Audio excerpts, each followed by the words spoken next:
Good evening, everyone. This is Tony for update on my 40-day water fast. Currently, it is day 8.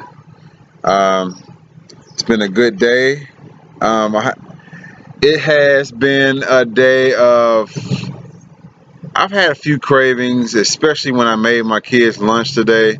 I made them some peanut butter sandwiches on cinnamon raisin bread with some fruit and a bowl of popcorn with it, and man, it just making it, I was like, this looks so good, it smells so good, and so yeah, I've had my cravings, but I'm coming out on top so far. I had a few things I wanted to talk about today.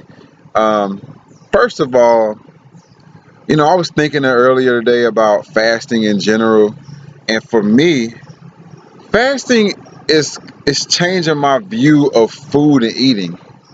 Like, it's changing my view of food and eating because a lot of times we aren't fasting or whatever, when a lot of times in our lives, we're so starving, and we're like, man, I gotta eat something right now, I gotta eat something, I gotta lunch, we skip lunch or something, and we're starving.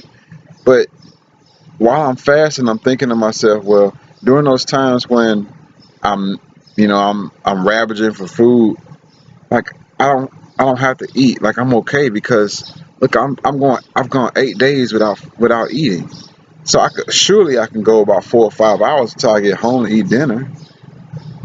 So it kind of puts things in perspective as far as the times when we're craving foods, and we're at work and someone is passing the donut or snack cart around to us, and we don't actually have to eat those things. We don't have to. So it's kind of put those things in perspective for me. Um, I have a newfound appreciation for food. Like, in my house, I got all types of fruit. All types of food. I got these bananas on my counter, and it's amazing. I thought today, man, I take bananas for granted. Like, I never touch these things. Like, I might eat them, I might put them in something, but when have I ever just ate a banana?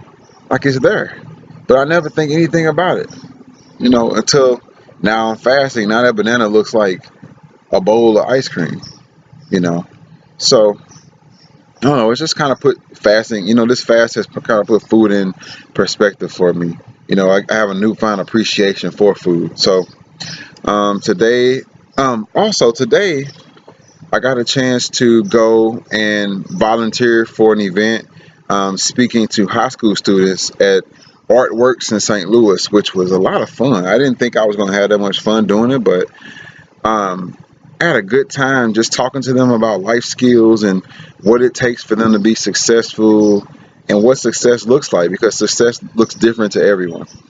So I had a good time doing that. One thing I noticed is that when I talk, I get thirsty real bad.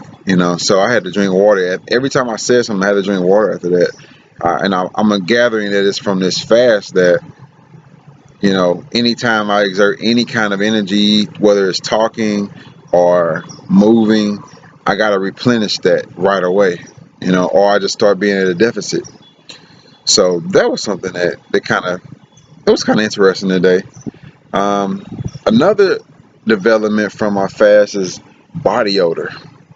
Like, and I've read places where people that went on fast, they have experienced bad smells coming out of them. For me, like, I took a shower, put deodorant on, and then went to this event. And by the time the event was over, which was like maybe an hour or two later, my armpits were clowning. And I was like, what? I just put deodorant on and shower. So how am I clowning like this? Like, I've been working out all day in the field, So, fasting is just, it's interesting. I kind of got like a little cold, my nose has been running. And I know that that's my body, like, really getting out all them toxins out of my body, and that's where the odor and the mucus comes from. Is my body is like, okay, my body is really working. It's really cleansing itself. So I can definitely see a big change there. Um, I had someone on a post mention how sleep, how my sleep was affected by this. Well, actually, sleep is great. I don't have any tossing and turning, because your body is naturally wanting to rest. During a fast, your body wants to rest so that it can do what it does, you know, with cleaning itself and purifying itself. So as soon as I lay down on the pillow, I'm out. I don't have I don't have a hard time falling asleep at all. And frankly, if I didn't have a newborn, I'd sleep a lot more.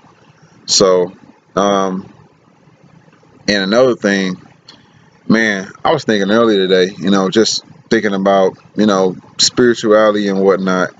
And just thinking about Jesus. And Jesus, in the wilderness for 40 days fasting. And I'm just like, man, Jesus, how did you do it? Like, at least for me, I have things to do that takes my mind off of it sometimes. But you didn't have anything. You just was in the wilderness doing nothing, just sitting there walking around maybe. And you did that for 40 days. So, man, when I meet Jesus, that's going to be one of the first questions I ask him is, how did you do it? How did you fast for 40 days without doing anything? No food, nothing. That's just amazing. So um, I've been watching a few other videos also on like breaking the fast, and I know it's early. It's too early to start talking about breaking the fast, but really, it's not. It's important to educate yourself, so that you know exactly what you're going to do when you get back. When I do get back to eating, you know, I've seen a lot of conflicting results where people are saying, well, you want to drink vegetable juices, like pure vegetable juices. You don't want to drink fruit juices because the fruit and the sugar in the fruit will spike your blood sugar and create an imbalance in your insulin levels. I don't know, but I've also seen things on the opposite side of that. So I'm kind of unsure on what route to go. Traditionally for me, I like to break my fast eating watermelon because it's a water fruit. It's a water-based fruit. It's not really much included in watermelon except basically water, sugar, and fiber. So and other phytonutrients that have been unaccounted for.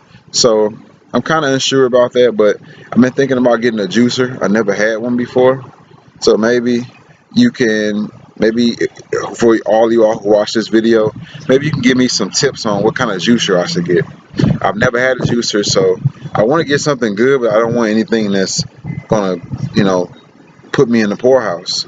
So any suggestions on a good juicer would be greatly appreciated. Any questions you all might have, please post them, comment underneath the video. And like I said, this is day 8. I'm doing pretty good. Um, I'm not thinking about day 40 because as soon as I start thinking about day 40, I start thinking about wanting to eat. So um, this is, like I said, day 8, and we're going to keep this thing going. So thank you all for your likes and your shares, and I shall talk to you all tomorrow.